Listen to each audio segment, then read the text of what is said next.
welcome to another edition of the Mexican Soccer Show. Whoa, what is that?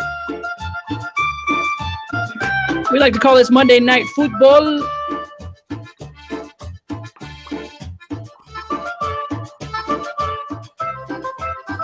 All right, I guess I'm going on now.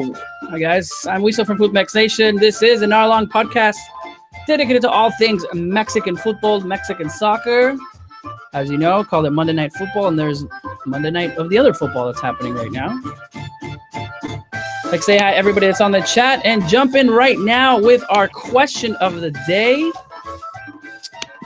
Big question: which Mexican player has the highest ceiling for the next 5 years? Let's go right into it. Say hello to Mr. Tom. Tomas. Hello, Wiesel. Hi, Cesar. How's it going? Hi, everybody. Answer for me, Edson Alvarez. That's who I'm going for. Took my answer. Oh my god. I just think you can't use another, but so you got to think of another one. Cesar, sorry. I got it. I mean, obviously, I think you're tempted to say Diego Lainez. Yeah, Edson Alvarez proven himself already in the league. He's proven himself at international level. He's still a teenager. So I think that if you were, and he's just such a rounded figure on the field. You know, he's good on the ball. He's good at tackling. He's good at, passing, technically pretty good. Not, quite quick as well without being ridiculous. But he's got all the attributes. He's quite strong as well. He's going to grow as well physically. So I think that if you were to put money down and say which player is going to do better, which young Mexican player, I'd say right now, Edson Alvarez. All right, well, let's Alvarez. Cesar. You can't say Edson anymore. I can't, that was my answer, but I'll go with the more obvious one. I'll go with Chucky Lozano, just because, what we saw recently with the national team, what we've been seeing with PSV, what we've seen with Pachuca. The kid is just, he is the quintessential example of what Mexican soccer can provide.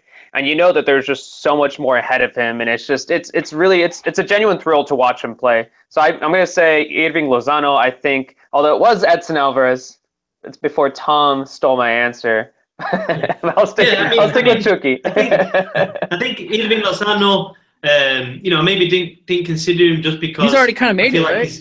He's already kind of on that ladder. But yeah, I think Lozano, what he's been doing recently, unfortunately, he's dislocated his elbow, which means he's missing tomorrow's game against Honduras. But yeah, what Lozano's done, I don't know. He's just making sense right now. Yeah. When you watch him play for PSV and you watch him play for the national team, you can just see that he's 22, and you think if he can keep, what's he going to be like when he's 26, 27? Yeah. And now, for me, the most important thing about Irving Lozano is that he's made the move to Europe and he's moved to a good club, and I think that all that bodes well.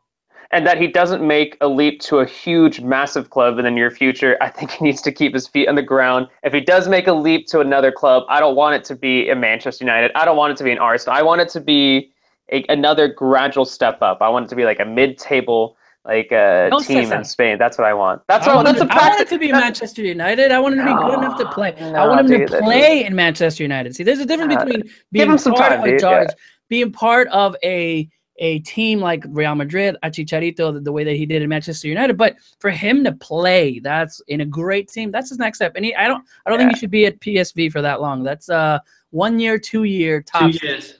Yeah, that's it. Don't be 4 or 5 years in and you're at PSV making a bunch of goals, because the league, it's great. It's a great bump. But yeah, I would like to do that. I kind of, for some reason, I started thinking of Pizarro. I'm still not done with that kid, with that player. I feel if he can continue, and you can see that there's some young players that look great and then just take a flop. So I thought you could have Pizarro for some reason. Pizarro, sometimes you see him and he's absolutely brilliant, and you can see the flair, and it's clear he's got something. You know what I mean? And he has been really since he made his debut. Got a really early call up, I remember, with Miguel Herrera when he was still playing right back. But yeah, I want him to nail down a position. I want him to nail down, this is what I do for the team. This is what I provide. Up the goal ratio, up the assist ratio, and I don't know, just. And I think it's unlikely, but there's still a small chance for a player like Pizarro, or maybe even like Eric Gutierrez or even Orbelin, to sneak into that final World Cup roster. Obviously, it looks like Gutierrez is a little bit more of one of Osorio's favorites based off his recent call, but I do think that there's still time for Pizarro to sneak in by next summer too. Oh yeah, I think those three are all pushing the squad, mate. I really do. I don't think they're far away. I mean, it's going to depend on form as well. Like, obviously, at the minute, Orbelin Pineda hasn't been playing with Chivas, and when he has been playing, he hasn't been really doing it. Pizarro's been playing quite well, especially considering how badly Chivas have been doing. But I don't know. And then you add into the equation, the Giovanni Dos Santos, and you wonder, as we move between now and the World Cup, if someone like Pizarro isn't gonna take over Giovanni. I mean, I think that's some of the people on my Twitter were mentioning that. Yeah. I mean, Osorio responded. I asked him about it. I said, "What do you think about the criticism of Giovanni Dos Santos?" And he said, I mean, it was an interesting answer actually, because he said, first of all, Giovanni Dos Santos has got 100 caps and he's still quite young. He's achieved a lot with the national team, which okay, understandable. But he also said he's made a lot of changes in his life recently. He's changed his training style, his personal life's changing, and against Trinidad and Tobago, he played at higher intensity level than he had, in previous games for the national team, which is actually a criticism. He's saying basically he's not done it. So it's quite interesting to hear Osorio say that, but I've been surprised that Osorio's had so much patience with Giovanni Dos Santos, to be honest, considering that he didn't call him. I remember the controversy is that he wasn't going to call him, and he had some problems with the Dos Santos brothers, and it's like, we can't really get into JCO's mind in any call-up that he calls or he doesn't call, or whoever he brings in, because of rotaciones, I mean, and the things that the amount of time that he's giving other players. So giving Gio a start, giving Vela a start, it's not surprising. And yet, they don't. I think Vela, he still has a little bit more time. I think even the most diehard of Gio fans are having a hard time defending him right now. And it's just, I think it's unfortunate. Vela does that. I feel like he does that in his team too. In Real Sociedad, when all of a sudden he's amazing, and then he doesn't. And it's before the United States game, after he scored, we thought Vela's our best player, and then it just. Chicharito's our best player. Chucky Lozano's our best player right now. Tecatito, don't forget about him. I think at that point, we were talking about Gio when he was still I think when he was still a starter for Mexico. I think right now he's more of a bench player. And when he didn't take advantage of that last start, and when Tom just mentioned, I mean, just some of those younger players who are pushing for his role in the national team, it's just going to become increasingly difficult for him. So, and I think I think he's slowly on his way out. I think the one thing that's a massive positive for him, apart from the experience, is the fact he's left-footed, because Osorio's so kind of obsessive with what foot player plays with and where he's positioned on the field because of that. We know the problem with Miguel Layún, that it took Osorio quite a while to kind of trust Miguel Layún on the left. Yeah. You know what I mean? And I think, we saw against Trinidad that he played with Guardado and Giovanni Dos Santos in kind of the more advanced midfield role, and it, for me, it didn't really work. But I don't know. I think the fact he's left-footed, and the fact Mexico only really have in terms of midfielders Guardado and Gutierrez, means that Giovanni comes in there. Yeah. He's definitely in there, because he doesn't really want to play like Herrera on the left or Jonathan Dos Santos on the left. I haven't given up on Giovanni. I know a lot of people have, and he's a bench player. But if there's a player that can do something magically, I think it's him. And I know he maybe has lost his step or playing in the MLS has hurt him, whatever it is. But I feel if he's on that team in World Cup, from what I remember 4 years ago, and I think we'll see Gio. If he plays, obviously, if he's there. So I haven't given him maybe it's that golazo he did in 2011. Maybe it's because I thought he was the best player in the World Cup 3.5 years ago, scoring against Holanda and those 2 goals that were taken away in the first game. I mean, that golazo was over 6 years old now. I mean, it's just kind of crazy to think that it was over 6 years ago that happened. We'll see. We'll see, especially on that. But let's go ahead and jump in. I know some other people had Diego Lainez. Right, Lainez, in that conversation that's there. We want that guy to be developed correctly. Right now, giving so much pressure and be that player that happens. For example, the sub-17 players. I mean, Fierro, even Chofis. Everybody was kind of giving him the best. Given those, and it happens in all sports. I was thinking about that. You have that one player that goes off for 2 months and everyone loves and is the next greatest messiah coming, and then all of a sudden you never hear. So hopefully, Lainez is doing great things with Sub-17. We'll talk a little bit more about that. But first, let's get your reaction, guys, on the game. a game where you kind of were just like, I hope Trinidad scores so Mexico can wake up. And that's how I was. I was like, it'd be really good if they go down. And I don't like wishing that Mexico, gets a goal scored on. But I really thought that's what it was needed. It kind of in the Costa Rica game too. I said the same thing. I'm like, these guys, they're already qualified. They're not going to go 100%. They don't need to. They don't want to. They don't want to risk an injury. Trinidad scores off a defensive mistake, and there we go, down 1-0. And what does Mexico do? It felt like Mexico was about to score too. I'm like, all right, Mexico. Yeah, I mean, it was the least excited I've been about a Mexico game in quite some time, and I'm sure a lot of players might have felt that way as well. Mexico already had a spot guaranteed for the World Cup. Trinidad and Tobago really didn't have much to fight for, and that goal that they got did kind of inspire them. It did kind of wake them up, and it kind of I think it was necessary in that game, and I'm sure Tom could tell us a little bit more about that game, and especially about the atmosphere from that match, beforehand as well. Just Frida was at the game. That was pretty cool. That was Frida, awesome to see. if you guys want to know Frida, the dog. Maybe it was a little different for us watching it at home. You were there, Tom, in San Luis Potosí. An electric atmosphere from all I'm hearing in the reviews of the people there. A different type of atmosphere that we're seeing for Mexico qualifiers. It's not the Azteca, but aside from the score, I kind of wanted you to tell us a little bit about the difference in the game. In the atmosphere there.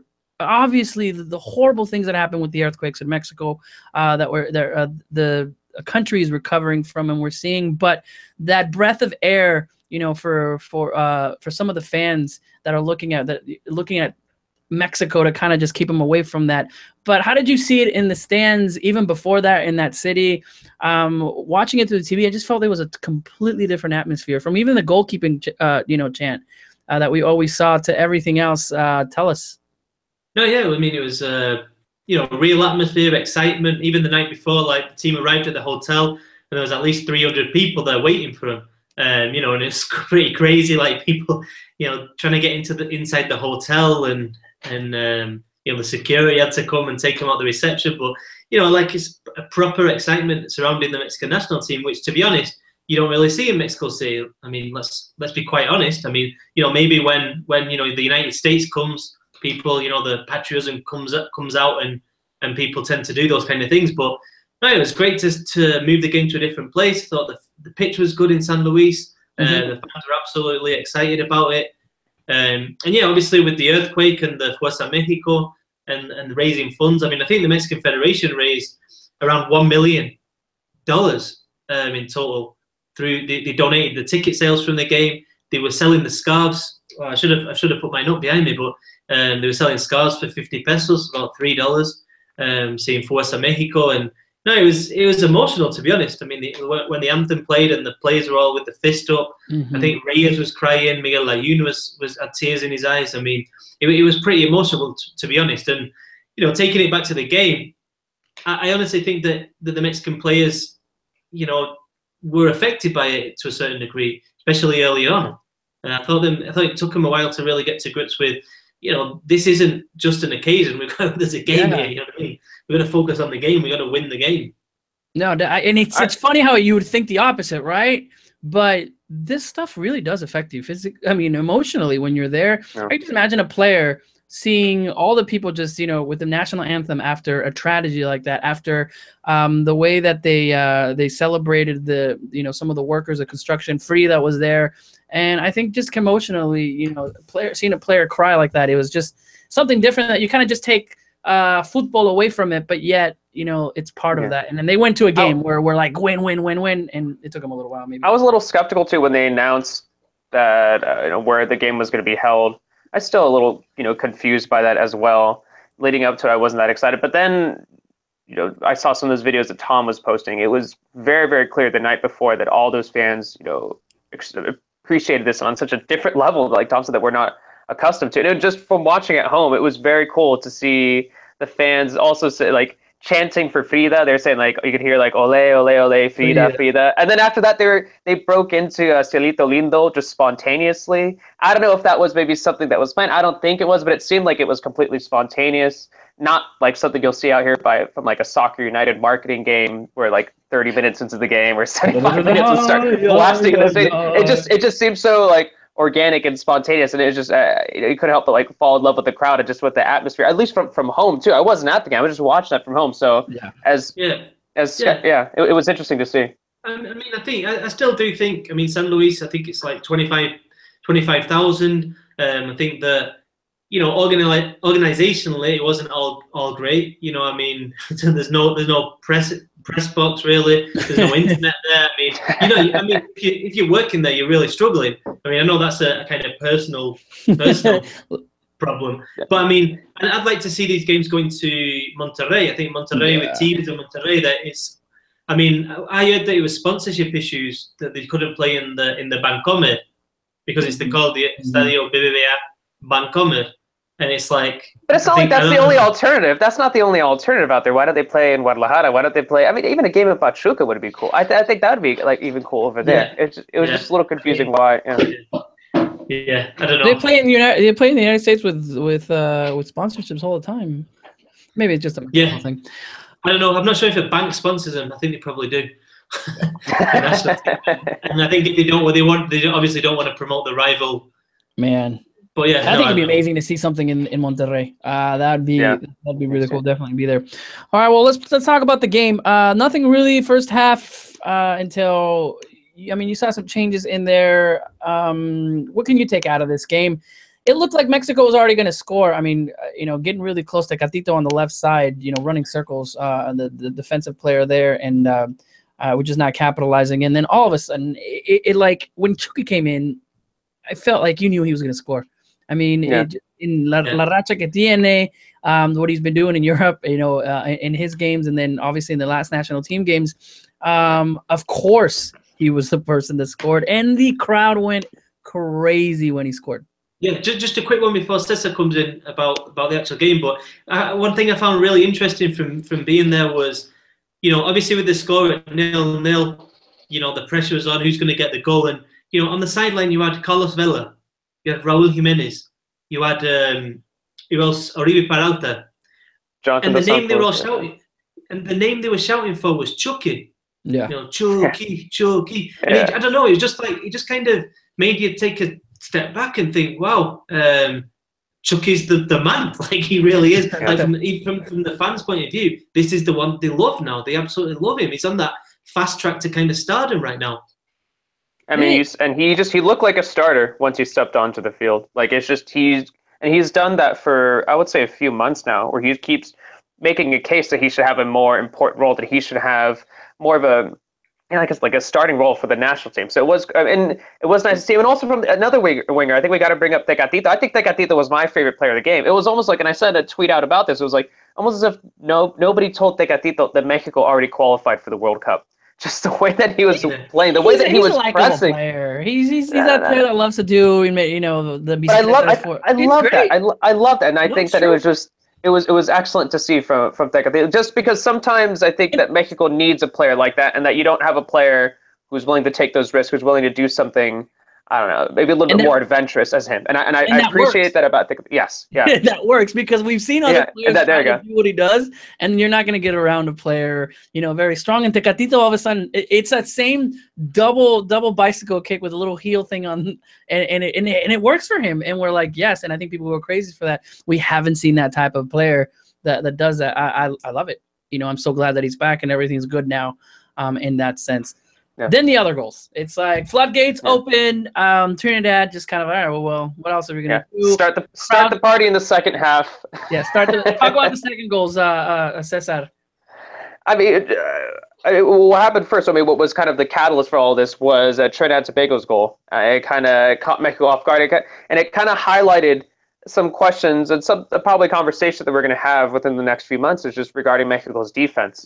Whether it be about Salcedo. I know Salcedo hasn't had a lot of minutes abroad. He's kind of recovering from an injury, but there is question marks regarding his role. And also Diego Reyes, who just isn't at the level that I think a lot of people want him to be. And I know it was just one mistake which happened in their area of the pitch, but that is something that needs to be talked about in the future, is just what is Mexico's ideal defensive lineup. But then after that, Chucky stepped on the field. There was a wonderful cross from Layun. Layun back? I think we got to wait in Lyon. I think we got to wait. I'm waiting. I think we got to see if he gets more minutes abroad with Porto as well.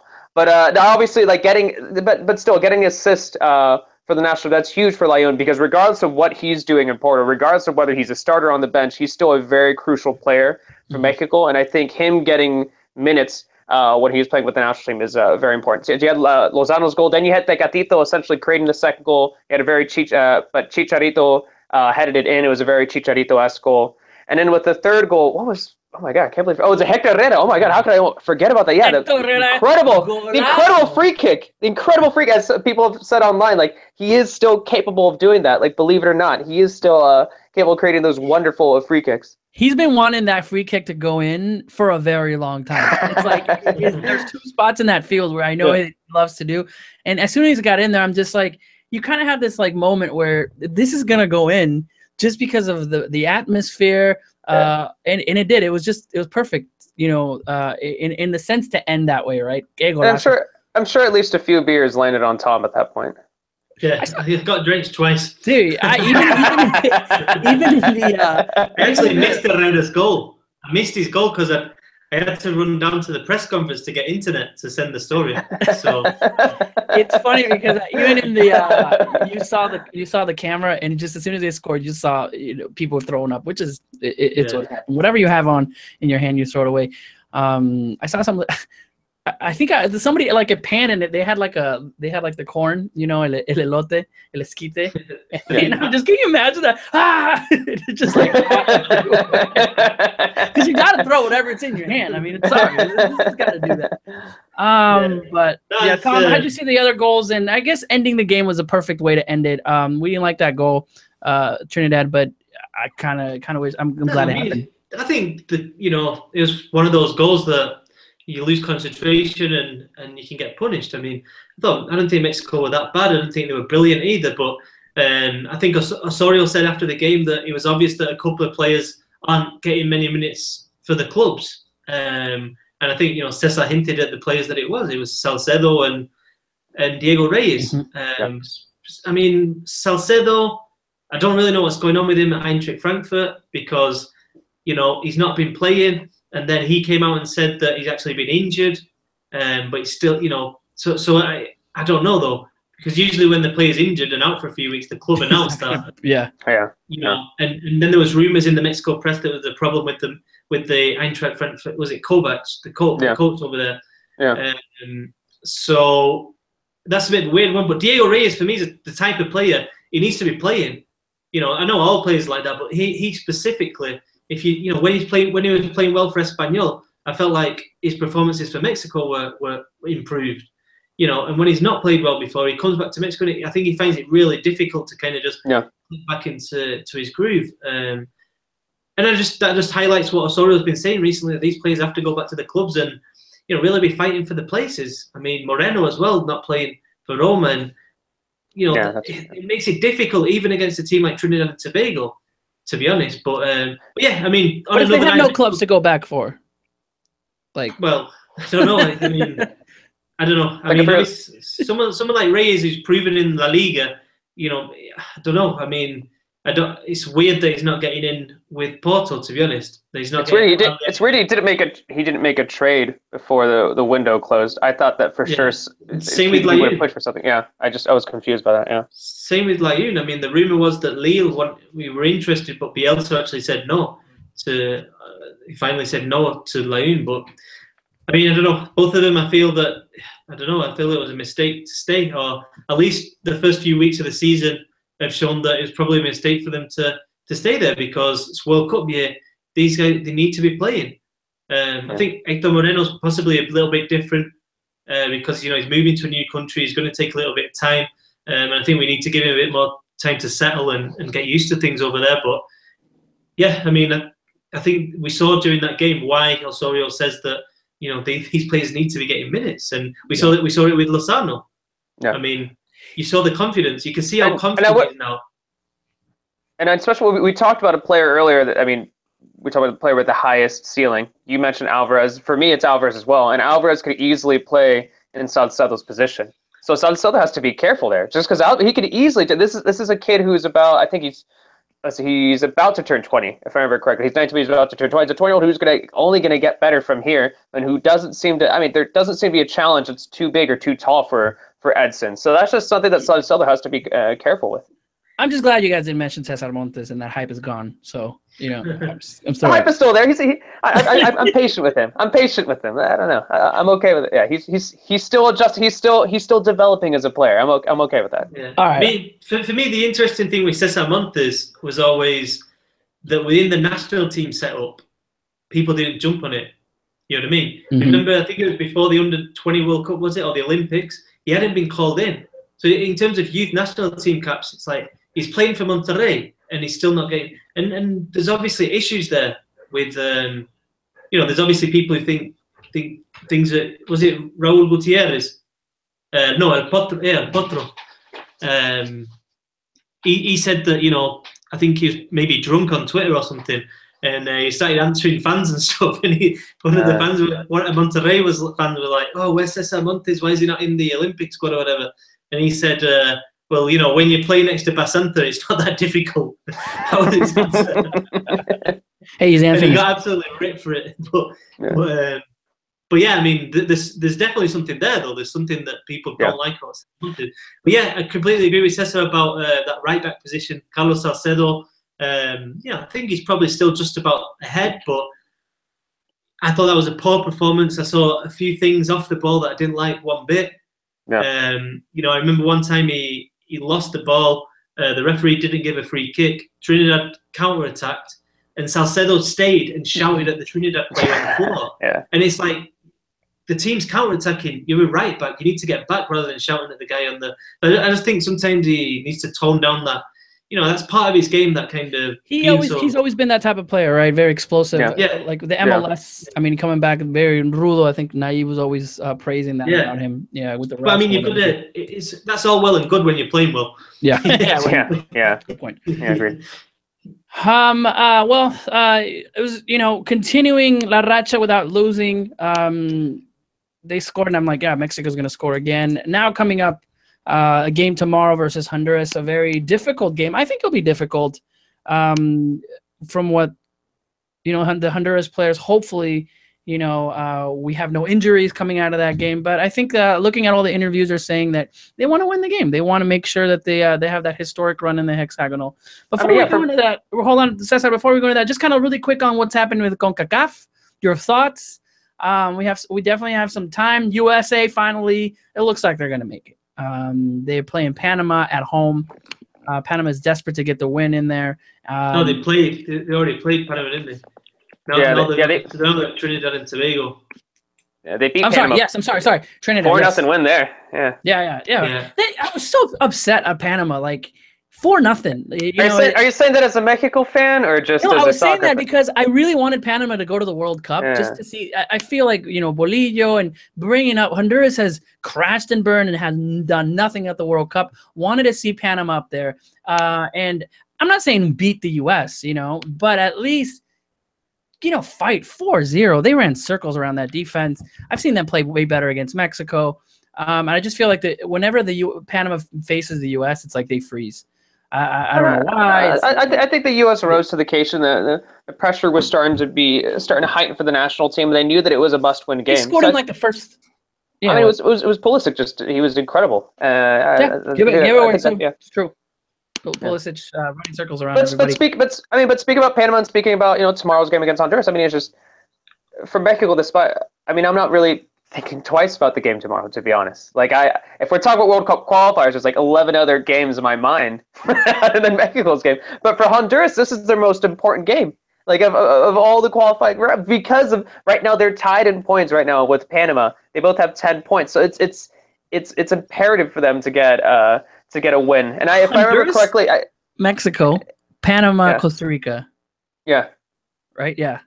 Yeah, and if I remember correctly, Honduras. Panama is slightly ahead of Honduras on goal differential. I'm not sure. I think it's -7. Is it okay? -2. Yeah, I'm looking that up. Yeah. I think it'd be interesting to see, if Honduras and Panama, and hopefully, I mean, if I had to pick between both of them, I don't know why, but I'm normally not like, we're already qualified, but this Honduras game coming up tomorrow, I feel, go all out. Mexico win and goodbye Honduras, and give Panama a chance to go to the World Cup and see what they can do as part of Yeah, Panama had never been to a World Cup, have they? So it would be it'd be huge. It'd be massive for them. And I don't think Honduras, to be honest, I thought they played well against Costa Rica the other day, but I think over the whole hexagonal I don't think it's really worked for Pinto. It's definitely not clicked in the same way it did with Costa Rica. No. I thought it would do, because I thought Honduras would have the style of players that suited Pinto, but it's obviously not happened. So in that game against Costa Rica too, I was watching that game with a few ticos, and I was just like, Honduras is going to score. It's going to be a bad mistake, and that's what you need. Almost the exact same thing we have with Mexico, but obviously give him that. It was funny because I was talking to them, and I have a few friends that are for Costa Rican, and they were really upset if Honduras won at their stadium, because Costa Rica's never lost in that stadium yet. And then Pinto being their former coach saying, "Hey, I don't want to lose. I want to keep my racha still." Winning and not losing in that stadium. I almost thought, that goal was, yes, they qualified, but that, emotion of not being able to lose against Honduras, and it was huge. I mean, it's great to see those stories, and the whole country, and the many more, Egypt, Iceland, and we'll see what happens tomorrow, right, when all those come in. So great time. Cesar and I were talking about qualifying times. Is really fun, especially coming into the last minute, that you kind of forget, hey, we're already in. But do you remember that day in Costa Rica when we were just in the fences trying to figure out? I'm happy that I'm going to wake up tomorrow. There's going to be no stress. It's going to be great. Get a nice coffee, nice breakfast. Get ready to just have a nice, pleasant day without a serious amount of stress. Argentina, I'm looking forward to it. Holanda, Portugal. I mean, it's crazy. All right, so Honduras, what can we expect? Obviously, we're going to expect some player changes. Tom, give us a little bit of an update of players that we'll know are not going to be there tomorrow. Yes, so Chicharito is out 100%. It's a personal issue, and he said he's spoken to the coaching staff, and they've given him a special permission to not be in camp. So, I've not seen anything. I've not seen any rumors online about what it is or anything. Is he going back, or is he going to Mexico? It didn't say. Okay. So you wonder if it's a family issue or something else. Going to Spain to visit the girlfriend. So Chicharito, he's not going to be there, and he wouldn't have played anyway. Yeah. I think that's the thing. Yeah. He wouldn't have played anyway because he played the 90 minutes, didn't he? So. And then the other one is Irving Lozano. He's out with dislocated right elbow. What happened there? Where is this? In training, and he kind of fell on his extended arm, and he popped out. And I think they put it back into place. That happens to me all the time. Right. It does. I just by doing this, it'll dislocate. By the way, I'm wearing the knockoff new jersey that's coming in 2000. I was able to get it for around $8. Without the patches, though. All right. And then Hector Moreno. Moreno is suspended. Yeah, so he's that's right. He's gone back to Roma. But I mean, I think we know more or less now with Osorio in these second games of the two games. We can see, because we can see by the players who didn't feature the other day. So Raul Jimenez, Ochoa, almost guaranteed to start. Ochoa, Jonathan Dos Santos. And we just talked about Edson. Edson will be there, I think. I think Diego Reyes will get another start. Araujo will be playing. I think maybe Gallardo. I'm not sure. I'm not sure about Gallardo. Eric Gutierrez, I think he's going to start. I think he's going to throw in Eric Gutierrez, and I think it's going to be a big test for him. I think he's going to put him in there and say, right, I don't think personally Eric Gutierrez has been great for the national team so far. I don't think he's taken his chances. And I think tomorrow, I feel like Osorio's going to throw him into Honduras. It's going to be brutal. It always is in San Pedro Sula. And then we're going to see whether he, floats or sinks tomorrow. Yeah, I was trying to figure out the starting 11 for tomorrow, because I mean, you mentioned some of those players like Jimenez, like Jonah, That's when we're probably going to get the start. And if I remember correctly, Mexico played with a 4-2-3-1 the last time they played against Honduras. So you see, like, all right, Jonah maybe more as a defensive midfielder, maybe Guardado starts next to him. And I do wonder, I mean, you never know with Osorio, you never know with his lineup, that maybe Gutierrez would be put in as a center attacking midfielder for Mexico. I mean, either way, just wherever they start him, it's going to be, I mean, it's crucial for a backup like him to really step up, to really prove himself. But I do wonder where he's going to play, and if they do play with that 4-2-3-1, if he is going to be in that crucial role, that playmaking role for Mexico, as that number 10 for the national team against Honduras. Who do you see repeating from last lineup? I think I would. Guardado. I say Guardado. I say Reyes. You know, maybe honestly, maybe it just might be Guardado, Reyes, and then maybe Layun. And maybe Other than that, I'm not sure. I wouldn't be surprised if there are a lot of other. I think Guardado. I think Guardado definitely have your captain there. I think he was quoted saying he really wants to make sure to win that game. That that last game, give 22 points, historic CONCACAF hex for Mexico. Never has Mexico scored that many points. If they get a win, it'll be a new record. It'll overtake Costa Rica's for the 2002. Costa Rica had 23, Mexico has 21. So if they get the win, it'll be the new record of 24. The new record. 2006 we had 22. If I remember correctly, right? In 2006. Yeah. But I think Mexico. This would be the first time Mexico finished. Well, it is the first time they finished top of the group since '98. Because in 2006, I think FIFA changed the rules, and it wasn't on goal difference; it was on head-to-head. And I think Mexico defeated the US 2-1 in the Azteca, but then lost the 2-0 in Columbus. So And here you go. Juan Carlos Osorio keeps, taking these records of, Honduras in so many years, Columbus in so many years. Fuera Osorio, man. Yeah, he went. It's funny, right? But yet he loses horrendously against Chile and Germany, and it's so. Somebody really asked me, so do you really think this guy can get us to the next level? And I'm like, I have no idea. I know how much Piojo could do it, and I know. Let's wait for December 1st. Let's see what the draw looks like on December 1st. I won't give an answer. It looks like everything is just going well for Osorio in Bombo 2 now that Mexico is going to be in, avoiding the top 7 to 8. Avoiding those, 9, 10, 11, 12, 13, 14, 15 teams that are coming in like Italia, Uruguay, and we'll have hopefully a team above in the 20th ranking and below or above. So, I mean, it's looking good already instead of being in Grupo de la Muerte like Costa Rica was, or the US, because they'll have top teams from the 1 through the 16th being on there. So very important on the rankings too. We're able to be under that 15. So it's all good. Who knows, who we're gonna get. It could be, in the way that the rankings are, it could be Brazil, Germany, but we'll see.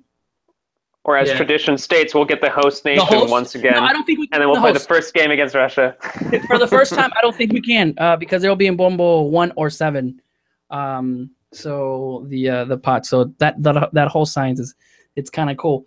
But we'll see. CONCACAF will be CONCACAF. They play the playoff. The fourth place. Who's the playoff? Is it it's not New Zealand because that's who South America. It's either Syria. It's depending on tomorrow's result between Syria and Australia.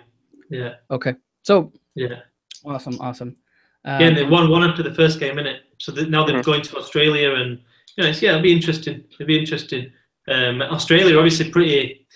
I don't know if it's on Australia, Panama, Australia, Honduras. Then it's not a given. It's not a given by any way. Even Syria. I mean, Syria must have been doing something right if they made it to that stage as well. Mm-hmm. And they've drawn against Australia. Apparently, they dominated that game as well. And they're a bit unlucky to go behind. But I think tomorrow's game. I mean, if I remember rightly, I don't know if you guys remember, but when Mexico won in Honduras, I think he played a back 5. I thought it was a 4-2-3-1. I was pretty sure it was a 4-2-3-1 in San Pedro Sula. I'm pretty sure. I'll have to look it up again, but I'm pretty sure it's on June 8th. June 8th. Because I thought it was. No, it was before the hex. Because I thought it was before the Hex. Yeah, this is the. That's right. It's San Pedro Sula. Never mind. San Pedro Sula. I do not remember that. No. Yeah, never mind. Go. Yeah. So no, I don't know. I mean, I'm sorry. I think he's just given a press conference. He said that that we're going to see from the team that the intent to win is definitely there for Mexico. I don't know if that's just colourful language or what, but I think Mexico played so well last time against Honduras in San Pedro Sula. I expect him to do it again, to be honest, to play that kind of same style. And I'm thinking, I don't know, I think it might be a back three again, to be honest. Okay.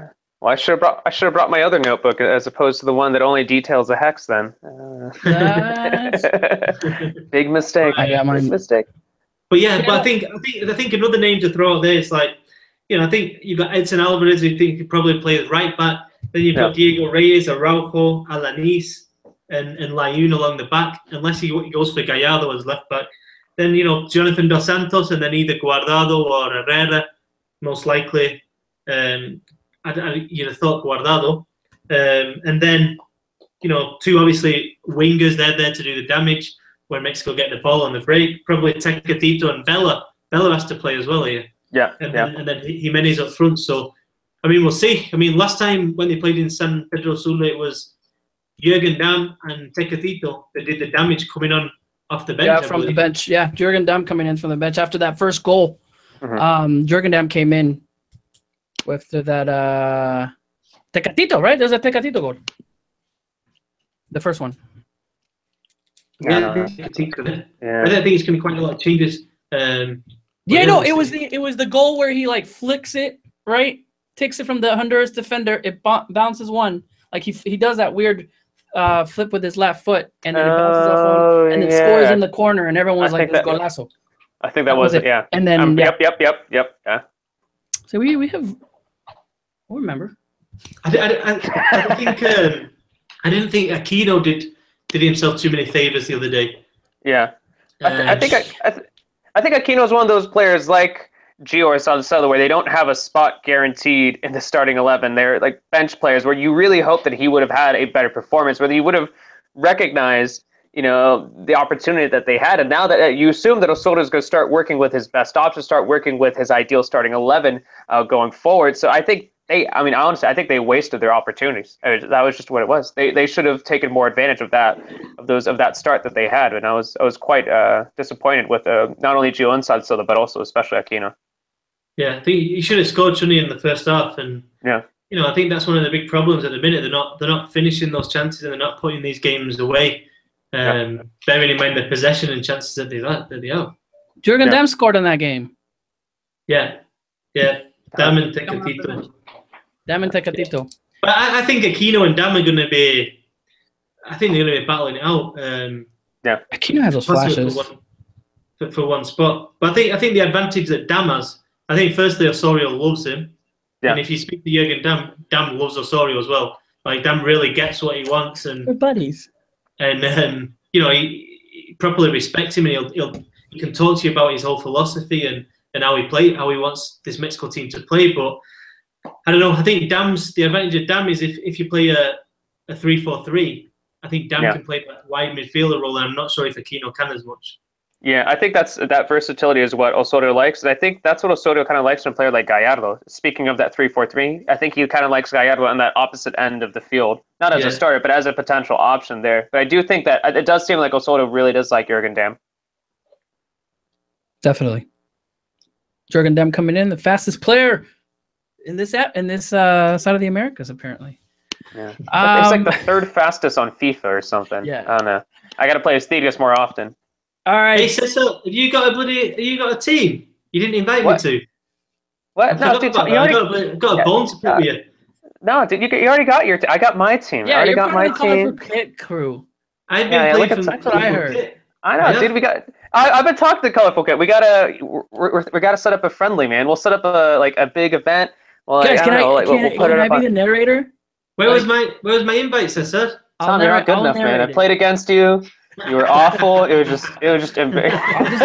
Also, I'm saying that when, to be fair, the first time I played Tom in FIFA. I think it was like 2 or 3 years ago. I think he beat me 5-0 when I was in Guadalajara, and like we played, and it was an embarrassment. I'm much better now, but the first time we played, Tom just made me look like a fool. It was just let it be known, Mexican Soccer Show listeners, I have never lost a FIFA game. Oh, dude, we got to start playing soon. You got to start playing now. I don't think he's ever played. Well, yeah, we've never played. We've never played. I am horrible. It's something that I get made fun of because all my friends know how much I love football and I know a lot about it. And everyone's like, dude, I love to play you in FIFA. I'm like, I am horrendous. I am horrible, horrible, horrible. When I try playing, it's like, what? I thought you would love to play this game. I love playing it, but I'm really bad. So, you know, I'm bad. It'd be fun. I could narrate that game. It'd be awesome. There you go. There you go. We'll set up a friendly soon. All right. Let's talk about other news that are happening. U17 is the World Cup, kind of sneaking through. Obviously, lots and lots of news. Mexico in the qualifying, but then woke up to Sunday morning to see Mexico in the U17 World Cup in India. They're playing in Kolkata versus Iraq, which I normally don't see the Middle Eastern teams with that great of players at that young age. I don't think I've seen, I mean, you have obviously they're going to be talented, but again, seeing a U17 team that just, it isn't, I don't know, maybe because we're not used to, because it's not in Mexico, or just doesn't give you anything. Diego Lainez plus 10, De La Rosa there with that goal, but now comes the even more challenging, right? Tom, against Chile and also England. No, yeah, I mean, England's up Wednesday morning really early, and England, have got a really, really strong team. I think England have been doing really good stuff at youth level over the last couple of years. And yeah, this is going to be a major test for Mexico because I think England are now one of the favourites for the whole tournament. And they destroyed Chile 3-0. This Mexico team, I can't get to grips with it as yet. I mean, it's a team that on paper I can pick out players and that I really, think have got a good future. But as a team, I don't know. And I think it's a trend we're seeing at youth international level is that Mexico is producing players. But I don't know. Sometimes I don't like the formations when they use the 4-4-2. I'm never really convinced it really suits them. And they're very kind of, ordered and they work hard, but there's not enough kind of creation and flair. I mean, the difference with this team is obviously Diego Lainez. And I think Lainez, you saw in that first game, I mean, he's a special player. You see him just above everybody else when he's plays. Hopefully, I mean, he's going to get a test against better defenders. Obviously, they have been playing, but him around there, just everything goes to that kid. And good. We'll see what happens. To see that. We'll see what happens in the next game too, because Mexico's will be playing against an England side that beat Chile 4-0.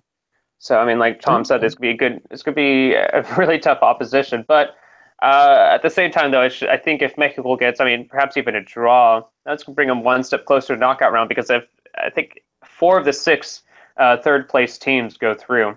So they still, I think, as long as they get a draw, I think Mexico should be fine looking into that third game. But the Wednesday game, which I think is at 4:30 over here Pacific time, so we're gonna have to wake up a little bit early over here. But I think it'll be interesting to see how that game goes. Yeah, but I mean, Lainez I think is something special. I remember watching him. I didn't even know anything about him, and I watched Chivas against America at I think it was under 20 or under 17s, and I remember doing a Periscope after, and I was mainly looking at the Chivas players that I already knew. Then I was like, oh, and there's this kid from America, and as soon as you watched him, you're like, your eyes are kind of drawn towards him. He gets the ball, and he kind of, 3-4 people immediately attracted to him to stop him. Yeah. He's got something great. The only thing I would say about Lainez is that the last couple of times I've seen him play live, again in youth. No, actually, one youth. I think it was the final of the under-20s against Chivas, and then I watched him play for America in the Cup, I believe, not too long ago.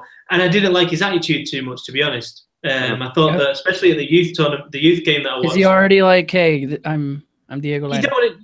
You don't want to judge too much, do you? From watching one game, and you don't want to come to kind of, to definitive conclusions. But all I can say is I didn't like it. He was complaining at the ref, complaining to his teammates, and I was like, you know, because I spoke to someone in the federation a few months ago about Lainez, and is this guy the real deal? And they're like, he's absolutely the real deal. There's a lot of excitement about him, but he just has to make sure that he keeps his head on his shoulders. He can't get carried away by all this. It's the same old. But yeah, apart from him, Jairo Torres from Atlas, very, very good player. Been playing on the right, but he can also operate as a kind of attacking midfielder. And then Roberto de la Rosa, top player. I think he's a really, really promising striker. Daniel Lopez from Tijuana is another one. Does it look like a more physical Mexico team? Was that just me? I don't know, but I mean, usually sub-17 we see these little kids running around and like men. Like I don't know why I've always seen Mexico. You know, if you look at the La Momia and even good players like Fierro, Espericueta. I mean, Briseño was the bigger of the people, but I don't know. But for some reason, I'm watching on the sub-17 and I'm like, maybe because it's Iraq, and I'm not saying that Iraq players are normally physically bigger, but I thought that they look a lot bigger. I don't know. That's something I noticed. But it is, the thing about this team though is I was honestly before the World Cup very excited about the team because I know the players that I just mentioned. Kind of there's a buzz about them. Mm-hmm. But if you look at the warm-up games, obviously they drew against Iraq. Iraq are a decent team going into the tournament. They weren't kind of this easy. It wasn't going to be easy, but you expect Mexico to beat Iraq, and I think that's a disappointing result. But even before the tournament, they played Korea and they lost and they drew. They played them twice. They lost and they drew. They played Iran and they lost, and they played Spain and they lost. And then I don't know, going into the tournament, I'm like, why are they losing games, so many games? You know what I mean? And I don't know. Obviously, something's not quite right with the team right now. We'll see where it goes. Tough. I mean, with England not getting a win and then going against Chile, we'll see. I'm sure Chile getting the win. So another sub-17 not making it out of the group. I mean, it could happen, right? It's not like anything. Yeah, I mean, you still got 2 games to go through, but yeah, like I said earlier, there's just you still have those third place teams going through 4 of the 6. So Mexico still has an opportunity here, even if they get a loss, nothing. They still have a decent chance of going through because they already have 1 point in hand. But we'll have to see. We'll have to wake up early on Wednesday to see how it goes. And then the second game is on Chile. I think is on Saturday. I'm pretty sure. Lots of football. Really quick. We don't have that much time. We'd love to spend more time, and maybe we'll do something else a little further down the week. Pacto de Caballeros, Tom. I know we can't really go into it, and I think it definitely merits a much longer discussion. But just a really quick update on this, on what's happening. A lot of people praising of all the players coming together. Tell us what we need to know regarding this, the union, the players' union affecting Pacto de Caballeros. Everyone keeps talking about it and all that. Pacto de jugadores. Pacto de jugadores is what we're saying. Yeah. Yeah, I mean, I'm not sure how much the Pacto de Caballeros. We're going to have to wait and see what impact it actually has. But I mean, the importance of it is that previously in Mexico there was no independent players association. Mm-hmm. So you had the Players Commission, but the Players Commission was under the umbrella of the Mexican Federation. So if a player had a disagreement with a club, contractual disagreement, then they take it to the federation, and the federation say, okay, go to the Players Commission. And he'd literally walk down there. It was in the same building. And so you can see that, all right, obviously, I'm not suggesting there was any collusion or anything, but you can see how players were kind of suspicious, when things didn't go the way. So basically what this is doing, it takes out that Players Commission out of the FMF offices, and it's completely independent now. So it's a new voice in the Mexico game. I think the fact that Chicharito, Ochoa, Guardado were all there was massive, to be honest. I think it gives it a lot more weight. It shows that these players are going to get involved on a kind of political level in what's going on in the football. And yeah, obviously now it's up to the players. They've stressed over and over again that they're not going to kind of confront the owners, to confront the FMF, and they're not going to go on strike straight away and stuff. It's going to be a process of negotiations, and obviously there's a few issues that the players have regularly stated that they want to get rid of. And one of them is the 9-9 rule. I think the Mexican players want to reduce the amount of foreign players in the league. I think the other one is obviously the lack of, they don't respect the contracts. So when the contract runs out, a player isn't free to leave. So I think that might come under discussion as well. And then, yeah, I mean the players and the draft. The draft's the other one. You know, the players are absolutely sick of the draft because at the end of the day, I mean, I've personally heard of cases, and I'm sure anybody who works here and knows players. You know, the players get moved around without even giving the permission, without even knowing. Yep.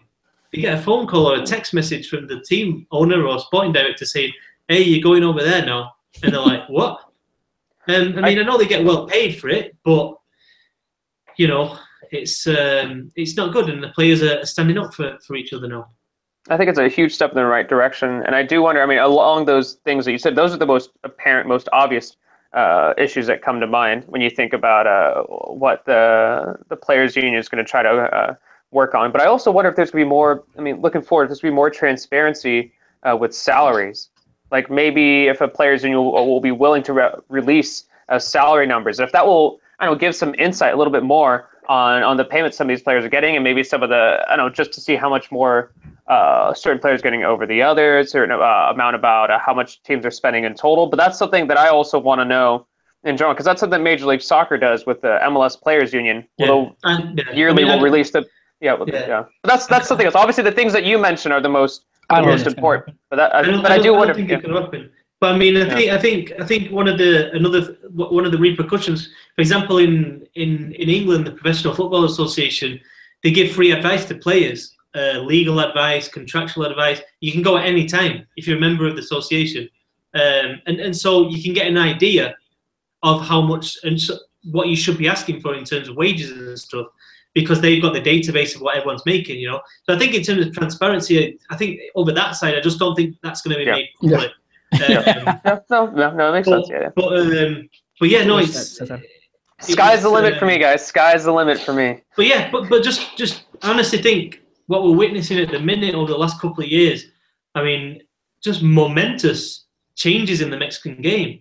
I mean, I honestly don't think that's an exaggeration. You know, you've got the referees union comes into being and strikes. You know, it showed the power of what one of these unions can do, because he went on strike and they had no response to it. You know, the Mexican football authorities had no response. And then you've got the TV contract situation. So you've got the clubs now fighting for their own TV contracts. You got remember a few years ago, the times of the games hardly didn't really clash very much, and now all of a sudden they're always clashing because everyone's looking out for themselves. So everybody wants the 7 o'clock time spot. So you get loads of games on the 7 o'clock on Saturday, and then you know, looking forward, you know, with the Players Association, the TV contract, the split in the Liga MX owners. Because with this new TV deal, it was absolutely apparent. I mean, Jesus Martinez came on the ESPN, and he was saying some not nice stuff about the rest of and he was insinuating that they were basically didn't do a very good job at all in negotiating the new deal for the national team. And I mean, he was spilling the beans there, because some of the practices that have gone on are absolutely, from a business point of view, are absolutely terrible. I mean, you know, to sign a contract for 8 years that has an automatic renewal clause, I mean, why would you do that? You know what I mean? Why on earth would you do that? I mean, under what circumstances would you do that? And yeah, I think the Mexican game is changing. I think there's going to be a lot of friction. I don't think it's going to be an easy next couple of years. Like MLS is a different model, and it's all under one roof. It's only one ownership, and they can move forward as a league. Whereas Liga MX is dictated by the owners being together and making decisions that are good for everybody. And it's going to be difficult to see that now. Especially while the league is growing as well. It's definitely growing. There's a lot of people paying attention, you know, outside of the country. And like you've said, like we've talked about before in the show, Mexico used to live in this little soccer bubble, but that's no longer true. Well, there you go. 5 minutes. I know we could talk about it a little more, but lots and lots of things going on, and I'm sure we'll continue to give you guys updates. I want to thank everybody on the chat. Lots and lots of people that are coming on. I saw some new names there. Saying hello to everybody there. Didn't get the chance to your questions, but continuing to obviously have the show on Monday nights and seeing some other some fun podcasts on Thursdays too, and giving you guys more time with all of our thoughts that we have. We appreciate everything and all the support. Mr. Cesar Hernandez, if you don't know him, he's in San Diego, Tijuana area, goes to Xolos games, has a lot of publications, a lot of different issues. Follow him at Cesar H Football. Is that right? Yep. Cesar? Yep. Yeah, there you go. Mr. Mexico World Cup, which there is a Mexico Gold Cup on Twitter out there. I'm gonna start a Mexico Confederations Cup Twitter account. Mexico U17 Mexico World Cup, as Tom's list. Tom, ESPN traveling. Which Tom, this is gonna be weird for you. Are you okay watching Mexico on TV? When's the last time you did that? It's gonna be difficult. It's gonna be tough. You're like, I can't see the whole field. I can't see what the defense is doing because it's focused on the offense. Tom, just let you know. Now you're back to the people watching TV. So you didn't get to travel to Honduras, but looking like Europe, right? You have those Europe friendlies, maybe. Maybe, yeah. We'll see. Cool. All right, guys. So I'll close it off. Thanks again. Follow us on the Mexican Soccer Show on Twitter and on Facebook, and continue to definitely listen to us. For all of you guys who listen to us on iTunes, hit us up on Twitter and Facebook, who you are. We get to interact with you guys on YouTube and on Twitter, but I know there's a lot more iTunes listeners that don't listen to us live, but listen to us during the week, Wednesday or Thursday. Hopefully you're doing this before the Honduras game, where all this chat was nonsense. But thank you. And has anybody checked if we have a review on iTunes yet? Cesar? What? I haven't checked iTunes. I have a Chromebook now, man. I don't use iTunes anymore. No, dude. All right. If you have an iTunes account, please give us a review on iTunes, because I think we have one that's like 2012, and it's sad. All right, so it was me. Hey guys, like the show. It's great. Hey guys, I'm 11 years old. I hate it. All right, guys. Fun times. I'm glad to be back, and keep it here with the Mexican Soccer Show, and we'll keep it rolling with todas las cosas que México está involucrado en todos, el fútbol. Nos vemos. Have a wonderful, wonderful night.